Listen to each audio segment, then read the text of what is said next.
نام لینے والے کوئی نہیں رہیں گے۔ کیسے سمجھیں گے تیری شان زمانے والے، خود مٹیں گے تیرا نام مٹانے والے۔ حضور علیہ الصلوۃ والسلام سے کہنے لگے ان کا نام و نشان ختم ہو جائے گا۔ حضور علیہ الصلوۃ والسلام فرمایا کرتے تھے سب کی نسل چلتی ہے بیٹوں سے، اور میری نسل چلے گی میری بیٹی فاطمہ سے۔ اور کربلا کے میدان کے اندر یزید کے 15 بیٹے تھے، اللہ تعالیٰ نے نام و نشان ہی ختم کر دیا، اور اہل بیت میں سے صرف ایک فرد بچے، امام زین العابدین حضرت حسین کے بیٹے، آج بھی پوری دنیا کے اندر سید موجود ہے۔ تو حضور علیہ الصلوۃ والسلام نے فرمایا سب کی نسل چلتی ہے بیٹوں سے، اور میری نسل چلے گی میری بیٹی فاطمہ سے۔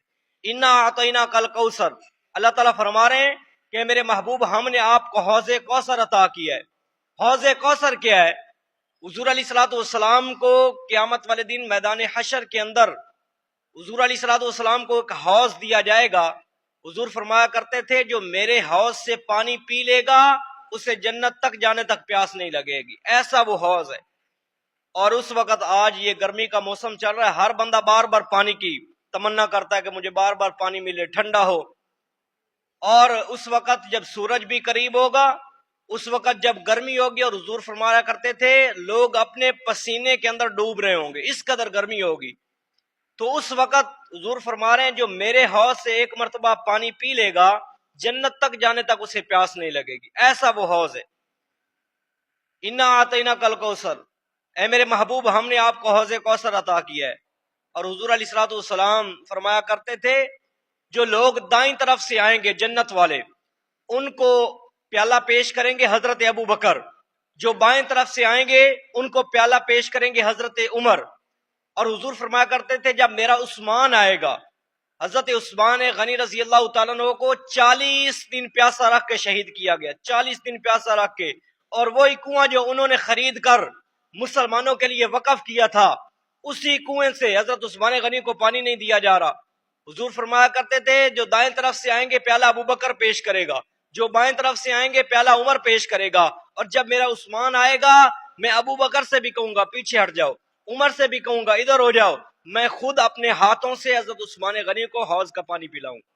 تو وہ حوض ایسا حوض ہے کہ جنت تک جانے تک پیاس نہیں لگے گی۔ فصلی لربک وانحر، اے میرے محبوب قربانی بھی کیجئے، نماز پڑھیے اور قربانی کیجئے۔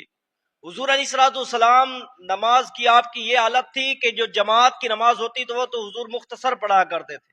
ہاں فجر کی نماز کے اندر حضور علیہ الصلوۃ والسلام تقریباً 60 آیات تلاوت کرتے تھے، جو حدیث مبارکہ کے اندر یہ بات لکھی ہوئی ہے، اس قدر فجر کی نماز کے اندر آپ تلاوت کر، لیکن باقی جو نمازیں تھیں وہ حضور مختصر پڑھایا کرتے تھے۔ لیکن جو خود نماز پڑھتے، جو نوافل ادا کرتے، تہجد کی نماز ہوتی، ایک صحابی کہتے ہیں میں حضور کے پیچھے آ کے کھڑا ہو گیا، حضور علیہ الصلوۃ والسلام نے سورۃ البقرہ مکمل پڑھی، اسی طرح سورۃ آل عمران پڑھ دی، سورۃ النساء پڑھ دی، سورۃ المائدہ پڑھ دی، اور پھر حضور علیہ الصلوۃ والسلام نے اس قدر رکوع اتنا لمبا کیا جتنی دیر کے اندر سورۃ البقرہ پڑھی جاتی ہے، پھر قیام اتنا لمبا کیا جتنی دیر کے اندر سورۃ البقرہ پڑھی جاتی ہے، اور حضور علیہ الصلوۃ والسلام نے سجدہ اتنا لمبا کیا جتنی دیر کے اندر سورۃ البقرہ پڑھی جاتی ہے۔ یہ حضور علیہ الصلوۃ والسلام جو خود نماز پڑھتے تھے، یہ حضور علیہ الصلوۃ والسلام کی نماز کی حالت تھی۔ اللہ تعالیٰ فرما رہے ہیں فصلی لربک وانحر، میرے محبوب آپ نماز بھی پڑھیے اور قربانی بھی کیجیے۔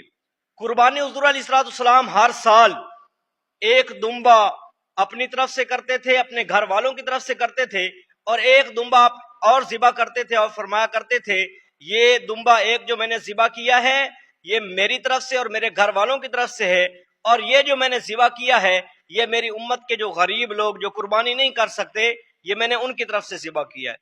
ہر پوری زندگی حضور علیہ الصلوۃ والسلام کا یہی معمول رہا۔ اور حضرت علی رضی اللہ تعالیٰ عنہ